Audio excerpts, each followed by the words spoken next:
जुर्म की ये अफसोसनाक दास्तान एक शादी के घर से शुरू होती है और एक धमाके पर ख़त्म नहीं होती, बल्कि एक ऐसे सवाल पे ख़त्म होती है जो आज तक लोगों के दिलों में गूंजता है। क्या वाकई एक तोहफा किसी की मौत का पैगाम बन सकता है? मैं हूँ शहीर सिद्दीकी।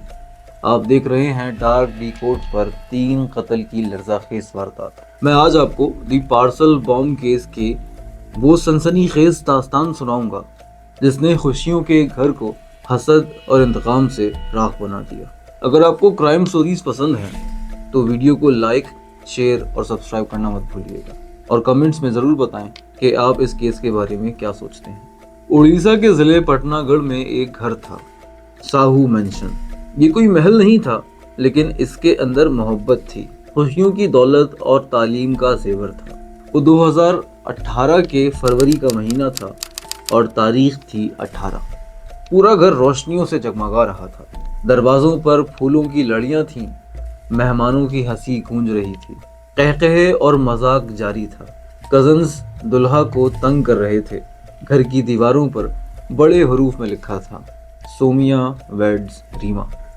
26 साला सोमिया शेखर साहू नहायत तालीम याफ्ता नौजवान, सुलझा और वालिदैन का फर्मा बरदार बेटा था। मंगलोर की एक जापानीज आईटी कंपनी में काम करता था। इसके वालिद रुमेंद्र कुमार साहू ज़ूलॉजी के टीचर थे और मां संजोक्ता साहू एक कॉलेज की प्रिंसिपल। यानी पूरा खानदान ही खुशहाल, महजब और तालीम याफ्ता था। लेकिन बेखबर थे कि इस दुनिया में हासिद भी होते हैं, आपकी खुशियों को बर्दाश्त नहीं कर पाते। सोमिया शेखर के घर की तरह इधर दुल्हन रीमा के घर में भी खुशियों के शादियाने बज रहे थे। रीमा भी निहायत मिलनसार और हंसमुख लगी थी, जिसे इसके चचा ने गोद लिया था और 1 साल पहले शेखर और रीमा की मंगनी हुई थी। दोनों पूरे साल कभी फ़ोन पर कभी मिलकर बस यही मंसूबे बनाते थे कि मुस्तकबिल कैसे रोशन होगा, हम ये करेंगे वो करेंगे। दोनों के अरमान थे कि इनकी ज़िंदगी सबसे ज़्यादा पुरसुकून हो। वो बस एक दूसरे के लिए ही बने हैं। अहद व पैमा, वादे सब कुछ कर चुके थे, लेकिन काश। चलें अभी तो खुशियों के ही लम्हों का जिक्र करते हैं, वही खुशियाँ जो न जाने क्यों किसी को नहीं भाती। और अब वो लम्हा आ गया था जिसका वो इंतज़ार कर रहे थे। हिंदू रस्म रिवाज के मुताबिक 7 फेरे, रसूमात, हंसी और सब कुछ किसी फिल्म के खूबसूरत सीन जैसा था। लेकिन इस फिल्म का इख्तिताम हैप्पी एंडिंग जैसा न था, बल्कि इतना हौलनाक होगा ये कोई सोच भी नहीं सकता था। रीमा शेखर के घर रुखसत हो रही थी। बाप की आंखें नम थीं, माँ हिचकियों से रो रही थी, घर की रौनक जा रही थी। लेकिन दिल में इत्मीनान था कि इनकी लाडली बहुत अच्छे लोगों में जा रही है, जो इसे बहू नहीं बेटी बनाकर रखेंगे। रीमा रुखसत होकर शेखर के घर पहुंच गई। हिंदू रस्म रिवाज के मुताबिक इसका इस्तकबाल किया गया। सास ससुर ने आरती उतारी, चावल के बर्तन को पैर से गिराती है, यानी वो घर में धन दौलत और रौनक लाती है। लेकिन इस रस्म को भी वहाँ मौजूद एक हादसे देख रहा था। वो दिल ही दिल में कुड़े जा रहा था। 18 फरवरी को शादी के 2 दिन बाद 20 फरवरी को शानदार रिसेप्शन हुआ। तकरीबन 800 मेहमान आए, दुआएं दी, तस्वीरें बनवाई और फिर आहिस्ता आहिस्ता सब वापस चले गए। घर दोबारा खामोश हो गया, लेकिन इस खामोशी में सुकून था, नई जिंदगी का सुकून। सोमिया शेखर की बहन कजाकिस्तान में पढ़ती थी। वो वापस जाने की तैयारी कर रही थी। वालिद इसे दिल्ली छोड़ने चले गए। घर में अब सिर्फ 3 लोग रह गए थे, सोमिया शेखर और दादी जयमामनी साहू। किसी को अंदाज़ा नहीं था कि चंद घंटों बाद ये घर तारीख की सबसे खौफनाक क्राइम केसेस में शामिल होने वाला है। एक दस्तक। वो 23 फरवरी का दिन था। सोमिया ने ऑफिस से छुट्टी ली थी। वो अपनी नई दुल्हन के साथ वक्त गुजारना चाहता था। रीमा अभी 5 दिन की दुल्हन थी, हाथों की मेहंदी भी नहीं उतरी थी, वो खिली जा रही थी। शेखर और रीमा अटकेलियां कर रहे थे, हंस रहे थे। दोनों को जैसे दुनिया की तमाम ही खुशियां मिल गई हैं। माँ कॉलेज जा चुकी थी। किचन में सोमिया और रीमा लंच बना रहे थे और शेखर रीमा को छेड़ रहा था। शेखर की दादी सामने कुर्सी पर बैठी अपने पोते की खुशी पर फूले नहीं समा रही थी। इनकी मुस्कुराहट से रीमा कुछ शर्मा भी जाती थी। अचानक दरवाजे पर दस्तक हुई। सोमिया शेखर बाहर गया। एक डिलीवरी बॉय खड़ा था, इसके हाथ में एक पार्सल था। شادی کے بعد گفٹس آنا عام بات ہے، اس لیے سومیا نے بغیر سوچے پارسل لے لیا۔ پارسل پر لکھا تھا فرام ایس کے سنہا۔ وہ پارسل لے کر کچن میں آ گیا۔ ریما نے ہنستے ہوئے کہا، چلو دیکھتے ہیں کس نے تحفہ بھیجا ہے۔ دادی بھی تجسس میں قریب آ گئی۔ وہ لمحہ اتنا خوفناک ہوگا کہ کسی کے گمان میں بھی نہ تھا۔ سومیا نے گفٹ ریپ کا دھاگا پکڑا، آہستہ سے کھینچا۔ اگلے ہی لمحے ایک تیز سفید روشنی چمکی اور پھر دھماکہ، قیامت۔ آواز اتنی زوردار تھی کہ پورا گھر ہل گیا۔ کچن کی دیواریں ٹوٹ گئیں، شیشے بکھر گئے، ہر طرف دھواں پھیل گیا۔ تینوں زمین پر گر چکے تھے۔ دادی کے کپڑوں میں آگ لگ گئی۔ سومیا شیکھر جو دھماکے کے بالکل سامنے تھا شدید زخمی ہو چکا تھا۔ اس کے جسم میں کچھ بولنے کی طاقت نہیں تھی۔ وہ بے بسی سے ریما کی طرف دیکھ رہا تھا۔ زمین پر پڑے اس کے جسم میں حرکت کرنے کی ہمت نہیں تھی۔ اس نے پورے جسم کی طاقت یکجا کر کے ریما سے بے بسی کے عالم میں کہا کہ میں مر رہا ہوں، مجھے بچا لو۔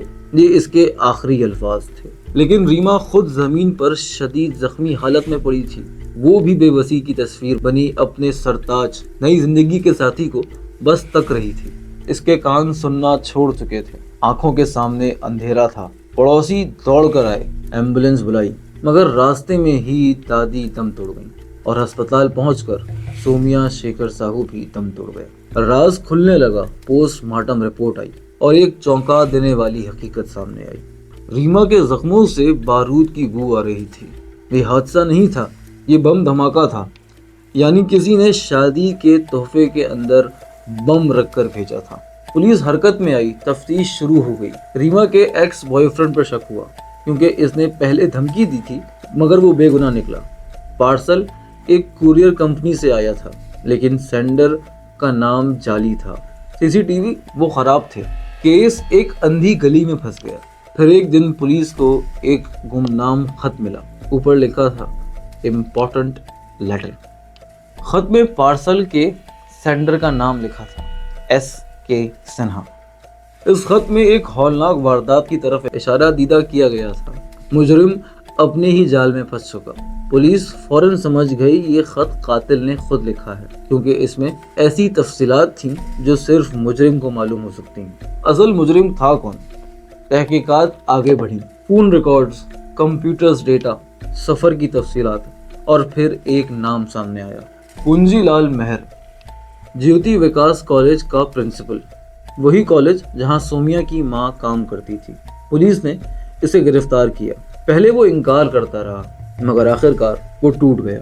پونجی لال نے اعتراف کیا کہ جب اسے پتہ چلا کہ سنجوکتا کو کالج میں اس سے بڑا عہدہ مل گیا ہے، وہ جل بھن گیا، دل ہی دل میں حسد کرنے لگا۔ وہ مختلف طریقوں سے شیکھر کی ماں سنجوکتا کو تنگ کرنے لگا، لیکن اس کے دل کی آگ نہیں بجھی۔ اس کے دل میں حسد بھر گیا۔ اس نے بدلہ لینے کا فیصلہ کیا۔ انٹرنیٹ سے بم بنانے کے طریقے دیکھے، پٹاخوں سے بارود نکالا اور ایک بم تیار کیا، پھر اسے گفٹ پارسل میں چھپا دیا۔ 15 فروری کو وہ پوسٹ آفس گیا، جعلی نام سے پارسل بھیجا، اور سب سے خوفناک بات، وہ شادی میں بھی آیا تھا۔ وہ کھڑا ہو کر خوشیاں دیکھتا رہا، اس خوشیوں کے گھر کو ماتم میں بدلنے کی منصوبے بندی کرتا رہا۔ وہ شیکھر اور ریما کو ہنستا دیکھ کر کڑ رہا تھا۔ سنجوکتا کی خوشی اسے اور بے قرار کر رہی تھی۔ پولیس کے پاس اعترافی بیان، ڈیجیٹل ایویڈنس سمیت سب کچھ تھا۔ عدالت نے پونجلا کو سزا سنا دی، مگر ایک سوال آج بھی باقی ہے، کیا واقعی ایک عہدہ، ایک کرسی اتنی نفرت پیدا کر سکتی ہے؟ اتنی نفرت پیدا کر سکتی ہے؟ یہ ایک انسان ایک شادی کو قبرستان میں بدل دے۔ سومیا شیکھر واپس نہیں آئے گا، دادی بھی نہیں۔ ساہو مینشن آج بھی کھڑا ہے، مگر وہاں اب ہنسی نہیں گونجتی، صرف خاموشی ہے اور ایک یاد کہ کبھی کبھی سب سے خطرناک دشمن وہ ہوتے ہیں جو ہمارے آس پاس ہی کھڑے ہوتے ہیں۔ آپ سوچ رہے ہوں گے کہ ریما کا کیا ہوا؟ ریما تو شدید زخمی تھی۔ اسے بتایا گیا کہ اس کا جیون ساتھی بھی آئی سی یو میں ہے، زیر علاج ہے، اور پھر چند ماہ بعد جب ریما کے زخم کچھ بھرے تو حقیقت سن کر جو زخم لگے وہ کبھی نہ بھرنے والے تھے۔ ڈاک ڈیکوڈ پر آپ کو یہ سٹوری کیسی لگی؟ اس قاتل کو آپ کیا نام دیں گے؟ کمنٹس میں بتائیں۔ اگر ویڈیو پسند آئے تو لائک اور شیئر کریں اور ہمارے چینل کو سبسکرائب کریں۔ شکریہ۔